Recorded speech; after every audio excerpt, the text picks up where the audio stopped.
Marie de Henzel, bonsoir. Vous êtes psychologue et vous publiez chez Fayard « Croire aux forces de l'esprit ».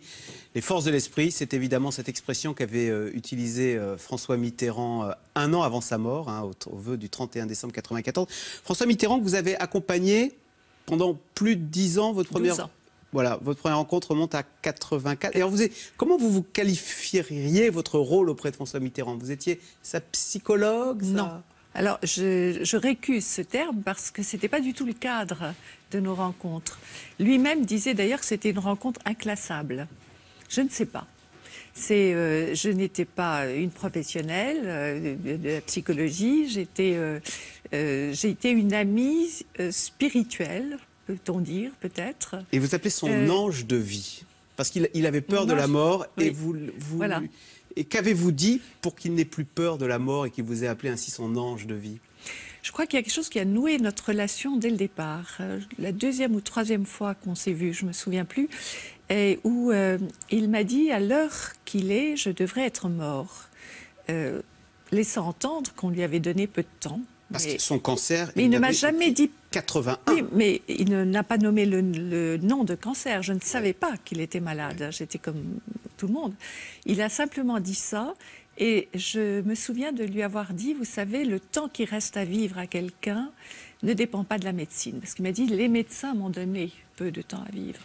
Il dépend de bien d'autres choses. Du goût de vivre, de ce qu'on a encore à faire sur cette terre. Et je lui ai dit aussi des forces de l'esprit. Et je crois que c'est ce terme qu'on retrouve à la fin de son mandat. De son mandat, oui. Et je crois que ça a noué quelque chose parce qu'en fait, il a compris qu'il avait envie de vivre, que ce qu'il avait encore à faire, qu'il estimait avoir à faire, eh bien, il pouvait avoir le temps de le faire. Mais Marie de Henzel, je l'ai soutenu là-dedans. C'est parce qu'il se disait, c'est vrai que cette phrase est frappante, on est en 84 et il vous dit, alors qu'il va mourir bien plus tard, à l'heure où je vous parle, je devrais être mort. Ça veut dire qu'il se vivait comme un survivant, il se disait, et donc il se sentait en permanence sur la crête et proche de l'au-delà, et c'est pour ça qu'il a toujours été intéressé par la chose spirituelle, alors qu'on croyait que c'était quelqu'un de très rationnel, les pieds. Moi, je pense qu'il a toujours été intéressé par les choses spirituelles, mais évidemment, quand on est menacé dans sa vie, que l'on sait qu'on a une épée de Damoclès au-dessus de soi, on se rapproche des questions spirituelles au sens large, des questions fondamentales. Et ça m'a pas dû, ça, effectivement. Mais ceci dit, il était depuis longtemps quand même intéressé par les choses spirituelles. Que ça ait donné un coup d'accélérateur à sa quête. La proximité de la mort a donné un coup d'accélérateur, mais il l'était déjà. Il l'était déjà.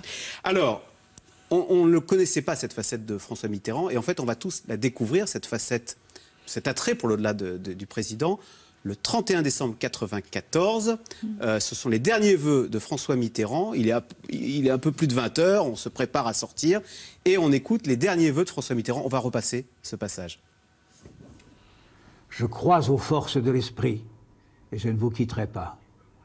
Je forme ce soir des vœux pour vous tous, en m'adressant d'abord à ceux qui souffrent, à ceux qui sont seuls, à ceux qui sont loin de chez eux. Bonne année, mes chers compatriotes. Bonne année et longue vie. Vive la République, vive la France. Alors, est-ce que vous étiez surprise quand vous avez entendu ces mots? Non, je n'étais pas surprise parce que je crois, il m'en avait parlé, de son intention de dire cela. Je sais qu'on a essayé de faire retirer cette phrase et il a tenu bon. Ses conseillers disaient... Oui, va pas dans la mystique. Cette phrase, on lui a conseillé de la supprimer. Et il a tenu bon, il n'était pas du tout obligé de le faire. Et je crois qu'il avait vraiment envie de délivrer ce message. Et je sais que les Français ont été surpris, ils n'ont pas compris vraiment pourquoi il disait ça. Et en même temps, je peux vous dire, j'ai eu tellement de gens qui sont venus signer...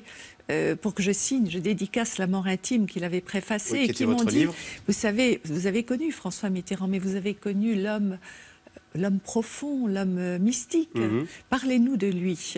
Et les gens me disaient, c'était quand même quelqu'un. Voilà, vous dites, je n'en reviens pas, il a osé. Alors, il était donc, cette proximité avec la mort fait, et ça, on l'a totalement oublié, moi je ne le savais pas, que c'est lui qui a créé la première unité de soins palliatifs dont il vous a confié la charge. Est-ce qu'il La charge de psychologue. La charge psychologue. Est-ce qu'il avait peur de mourir? Parce qu'au fond, si on s'intéresse à ces choses-là, c'est qu'on en a peur et qu'on veut essayer que la mort soit la plus douce possible. Il avait envie de vivre parce qu'il aimait la vie. Ouais. Bon, il avait, je ne crois pas qu'il ait une peur de la mort en tant que telle. Je crois qu'il était assez en paix avec l'idée de la mort, mais par contre, il avait peur de la manière de mourir. C'est-à-dire? Eh bien, de souffrir, la douleur, d'être prolongé indéfiniment. Il avait peur de perdre la tête. Il avait un certain nombre de peurs, oui. Vous racontez cet épisode. La mort est terrifiante pour beaucoup de gens, et c'est normal. Et pourtant, elle est si simple. Il était fasciné par la mort de sa tante. Sa tante, oui. Alors racontez la scène, parce que sa tante qui était terrifiée toute sa vie à l'idée de mourir. Et donc, il va la voir sur son lit de mort. Et que lui dit-elle, sa tante? Elle lui dit, oui. Je vais citer votre passage, oui. Elle dit « Ah, François, tu es là ?» Et puis elle est morte. Et donc c'est François Mitterrand qui dit « Comment une femme qui a eu toute sa vie eu si peur de la mort, finalement elle est morte aussi paisiblement ?» Mais oui. C'est si simple. C'est si simple. Et cette histoire, elle était corroborée par beaucoup d'histoires que je lui racontais, puisque moi j'étais au quotidien auprès de personnes qui terminaient leur vie. Et je lui disais, mais la plupart du temps, c'est extrêmement simple. Les gens se font tout un cinéma, des tas de fantasmes, de peurs extraordinaires. Or, c'est souvent une petite bougie qui s'éteint tout doucement. Et c'est vrai que la présence de quelqu'un que l'on a attendu, qui vient, eh bien, moi je pense qu'il y a des au revoir qui permettent de partir sereinement. Alors, 12 ans, vous l'avez accompagné pendant 12 ans. Alors, vous racontez des choses assez... il vous appelait au milieu de la nuit?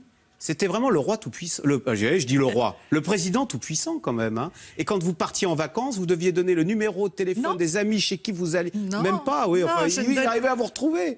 Il arrivait à me retrouver, ce qui est très différent. Et souvent, je lui ai demandé, mais comment vous faites? Il m'avait dit, laissez-moi mon mystère.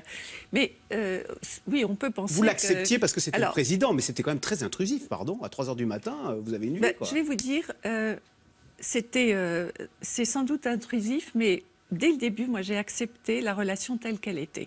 Je me suis dit, je vis une histoire extraordinaire. Qui n'était pas une histoire de flirt? Non, qui était inclassable, mais quand même extraordinaire. Et je me disais, je me laisse conduire. C'est lui qui menait la danse. Effectivement, il m'appelait, mais quand même, c'était pas très fréquent. Mais il lui arrivait de m'appeler assez tard, effectivement, ou de me retrouver dans des endroits improbables. Et... c'était, voilà, vous savez, je l'ai accepté parce qu'en fait, c'est un homme qui m'a toujours respectée. Je me suis jamais sentie instrumentalisée, jamais sentie manipulée. Et à la fin, vous racontez cette anecdote, François Mitterrand, tout puissant, tout à la fin de sa vie, son chien Baltique se met à lui lécher la main, et François Mitterrand dit « Elle, au moins, elle m'aime, elle est tendre ». Et là, vous vous rendez compte que l'homme le plus puissant de France, il est seul. Il n'a pas d'amis? Une très grande solitude. Il en avait, bien sûr. Intéressé? Mais il en Les amis avait. Intéressés? Alors, je pense qu'il en avait beaucoup d'intéressés, mais il avait quand même un cercle d'amis, il me les avait d'ailleurs cités, et qui étaient des vrais amis. Hein. Donc il avait aussi des vrais amis. Mais c'est vrai que cette scène était assez poignante. Mais je crois qu'il avait besoin de contact. Une chienne qui vous lèche la main, c'est un contact. C'est un contact chaud, tactile, physique. Et je pense qu'il en avait. D'ailleurs, vous l'avez cueilli un jour, il vous dit j'ai une migraine, et vous vous levez, et vous lui mettez la main sur le front, et vous dites bah oui, moi j'ose. Tout le monde a envie de le faire, mais moi je le fais. Voilà. Et François Mitterrand, ça lui avait. Ça lui avait plu, oui. Ça lui avait bluffé. Oui. Merci beaucoup, Marie de Henzel. Donc voilà, 12 ans de rencontres avec François Mitterrand et sur les forces de l'esprit, votre livre chez Fayard. Merci. Restez avec nous tout de suite. Caroline Roux, c'est dans l'air. Le Parti socialiste a fixé les règles de la primaire à gauche. Arnaud Montebourg a d'ores et déjà annoncé qu'il participera à cette primaire de la gauche où il devrait affronter François Hollande. C'est dans l'air est intitulé ce soir. Montebourg défie Hollande.